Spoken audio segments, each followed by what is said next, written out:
ما تحرمش نفسك من حاجة طالما مش مضرة. الحرمان بيعمل نتيجة عكسية. التعامل مع النفس لازم يبقى بذكاء، لازم تاخد حاجة من كل حاجة، في التوجيه ولكن مش الحرمان.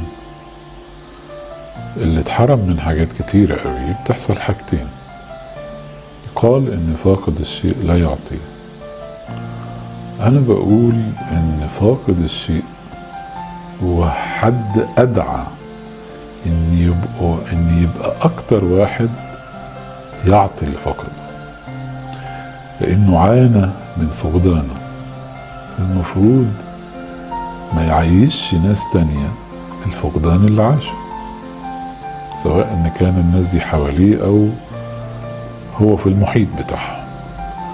فالحرمان اثاره سيئة جدا جدا.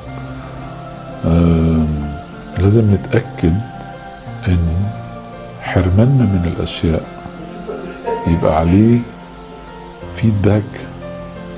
لازم نتأكد ان حرماننا من الاشياء ما اثرش علينا، وانه يطلع بشكل ايجابي عشان نحمي نفسينا من الحرمان، وما نكونش سبب ان احنا نحرم نفسنا واحنا مش واخدين بالنا، فتزيد علينا ضغوطاتنا واحنا مش داريانين.